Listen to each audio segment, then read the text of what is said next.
자, 오늘은 이번 시간에는 정적분의 성질 두 가지를 한번 해보도록 하겠습니다. 페이지 42페이지, 심화수학 42페이지에서 함수 f가 폐구간에서 연속인 경우에 두 가지 성질,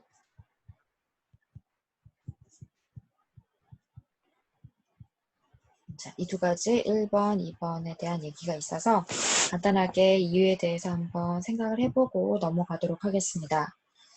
자, 지금 첫 번째 이 정적분을 지금 보면 시점과 종점이 똑같죠. 이 경우에 적분 구간이 A에서 A까지라서 적분 구간을 n등분했을 때 델타 xk는 이거는 항상 0이 되게 돼 있어요. 그쵸? 그래서 이게 이제 연속함수니까 정적분을 해보면은 이거는 f의 소구간에서 ck 선택하고 소구간 크기 곱하고 이거를 n개를 더해서 이제 아주 잘게 썰어주면 그러면 이 값이 그냥 상수 0이기 때문에 0을 n개 유한개 더해도 0이고 상수 0의 극한은 0이잖아요. 그죠? 그래서 0임을 알 수 있습니다. 다음 두 번째는 A에서 B까지 x0, x의 n 에서 x1, x2, xn-1 해서 어떤 함수 y는 fx가 있다고 해봅시다. 이때 A에서 B까지 fx의 dx는 어떻게 정의가 되어 있느냐? 적절하게 ck를 골라와야 되는데 지금은 이제 연속함수기 때문에 ck 선택사항에 의존을 하지 않는다고 그랬죠? 그러니까 각 소구간에서 지금 현재 이건 두 번째 소구간이죠. 뭘 선택해든 왼쪽 점이든 오른쪽 점이든 이건 상관이 없지 않아요. 그죠? 그래서 xk 그 다음에 적분 방향이 이거기 때문에 이거는 xk-xk- 이게 델타 xk죠. 그래서 이거를 n개를 더해서 이렇게 보내는 걸로 정의가 될 거예요. 그죠? 그런데 문제는 이제 이거는 뭐냐는 거지. fx의 dx. 이거는 B에서부터 A까지 정적분을 하는 거예요. 그러면은 이게 첫 번째 구간이고 이게 n번째 구간이 되겠죠. 근데 지금 이 합을 지금 잘 보면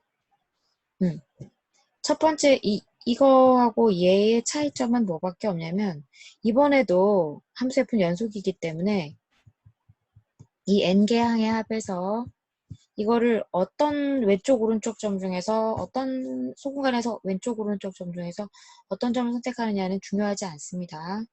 다만 소구간의 크기를 잡을 때 이 아이는 매번 이 값을 선택할 거예요. 그러니까 n개 항의 합을 이제 여기서부터 이렇게 더하는 거 n개를 더하는 게 아니라 여기서부터 더한다고 하면은 이 합에서 이걸 n개의 항을 순서만 바꾸면 되잖아요. 그죠?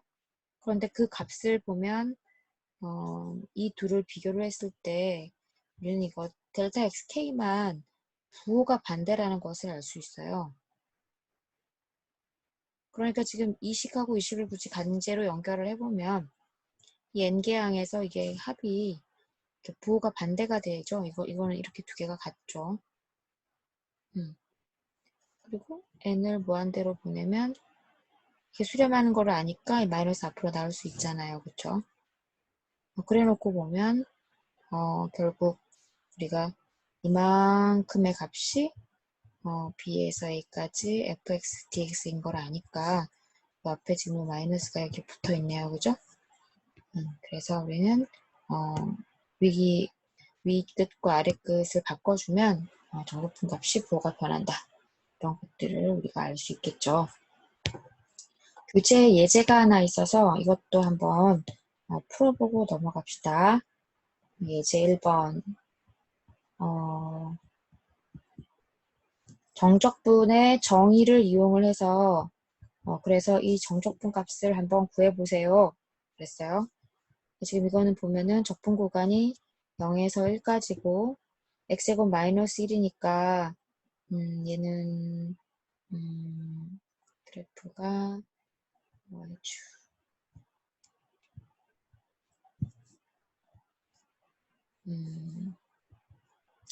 이렇게 생긴 그래프네요. 그쵸? 우리가 지금 뭐를 알고 있냐면 fx를 x제곱 마이너스 1이라고 놨을 때 이 함수가 폐구간에서 연속인 거를 알고 있어요. 그러면은 적분이 가능하겠죠. 0부터 1까지. 그래서 우리가 이 적분값을 구해주면 자 먼저 이거를 분할을 할 건데 균등분할해도 상관없다고 했잖아요. 그리고 CK는 뭐를 가져와도 된다고 했으니까 첫 번째 소구간에서 이 오른쪽 두 번 각 소구간에서 오른쪽에 있는 숫자를 가지고 와도 상관이 없는 거예요. 그러니까 x1, x2, x에 마이너스 1 여기서 맨 마지막 소구간에서는 xn을 가지고 올 수밖에 없죠. 그래서 xk의 함수값에다가 델타의 x 원래는 xk인데 균등분할했기 때문에 델타 x로 잡아주면 되겠죠. 이거를 1부터 n까지 해서 물음을 0으로 보내주면 됩니다. 여기서 우리가 잘 보면 xk 어떻게 생겼느냐 시작점 0에서 델타 x를 k만큼 가면 되는데 문제는 델타 x가 뭐냐 전체 구간 크기를 n등분한 거죠. 그래서 xk가 n분의 k인 걸 알 수 있어요. 그러면 이거는 n분의 k의 함수값이고 델타 x는 전원이 1분의 n분의 1이니까 우리가 이렇게 잡습니다. 그러면 이거는 n분의 k의 제곱 마이너스 1 곱하기 n분의 1 이렇게. 그럼 이것은 k에 대한 함수로 인식을 해야 되는 거죠. 그렇죠? 그래서 여기서부터 이제 통분을 해보면은 n의 제곱에 k제곱 마이너스 n의 제곱 곱하기 n분의 1인데 이 값이 k에 상관이 없으니까 앞으로 시그마 앞으로 빼내요. 그리고 k는 1부터 n까지 k제곱 마이너스 n의 제곱 이렇게 정리를 해주면 이것은 n의 3승분의 1 곱하기 자 이거 어떻게 되죠? 분의 n의 n 더하기 1에 2n 더하기 1이 되고 마이너스 n의 제곱은 k에 대해서 상수니까 n의 제곱 곱하기 k 내지 n의 제곱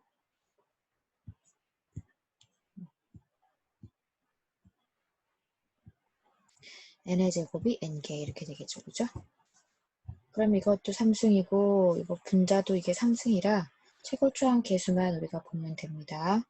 그죠? 이제 분모 분자의 최고차항만 보면 되고 그래서 이제 정리를 해주면은 이렇게 되는가 봐요.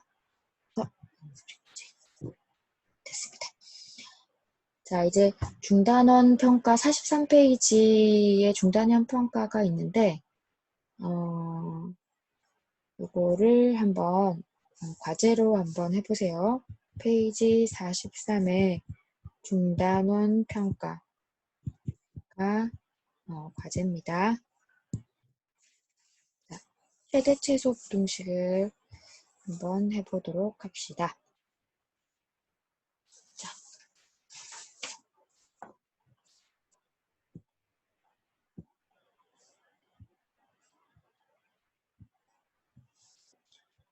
최대 최소 부등식.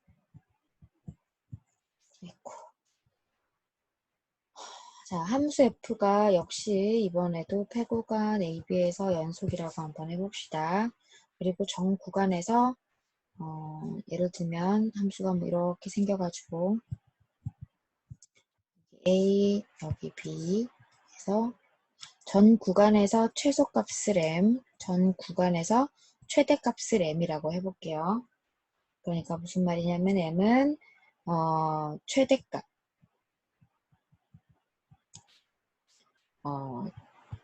태고간 전체에서 이거는 최소값 없이 이렇게 지금 정의가 되어 있는 상태입니다.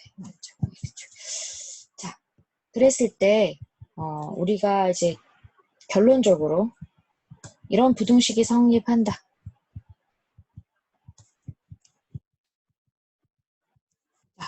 왜 그러냐? 전 표구간 전체에서의 최소값하고 표구간 전체에서의 최대값하고 구간 크기를 적분 구간을 이렇게 곱한 것은 정부 사이에 정적분 값이 있다. 자, 왜 그러냐 한번 해봅시다. 자, 이 값은 지금 b-a가 뭐냐면 각각의 소구간 크기를 전부 다 더한 값이죠. 그쵸? 이게 b-a잖아요. 그런데 m은 k에 대해서 상수니까 이거를 시그마 안으로 넣어줍니다. 델타 xk. 여기 우리가 잘 보면 이 m은 이 적분 구간 전체에서의 최소값이에요. 그러면은 이거를 구간을 이렇게 예를 들어 이렇게 잘게 쪼갰을 때 첫 번째, 두 번째, 세 번째 이 각 소구간에서에도 최소값이 있을 거거든요. 이 최소값을 뭐 M1 이거를 M2 이걸 M3 이렇게 잡아주면 각 소구간에서의 최소값을 이렇게 1부터 n까지 이렇게 mk로 가지고 와서 지금 위에 있던 이거하고 이거 두 개를 비교를 하면 얘는 구간 전체, 적분 구간 전체에서의 최소값이고 이거는 소구간마다의 최소값이기 때문에 이게 더 크거나 같을 수밖에 없죠. 그런데 우리 이거 뭐라고 했었냐면은 분할에서 하합이라고 배웠잖아요. 그쵸? 근데 연속함수는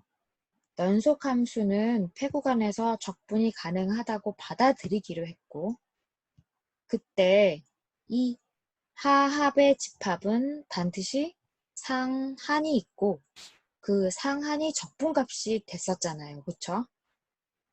그래서 이것은 이 하합의 이것도 하나의 분할에 대한 이제 하합인데 이 하합은 위로 6개이고 그리고 상한이 있게 돼 있어요. 그래서 그 상한이 적분 가능한 함수의 경우에는 이게 적분 값이란 말이에요. 그죠? 지난 그 동영상에서 했었죠. 그죠? 그래서 하합 집합의 상한보다는 이게 작거나 같을 거 아니에요. 이렇게.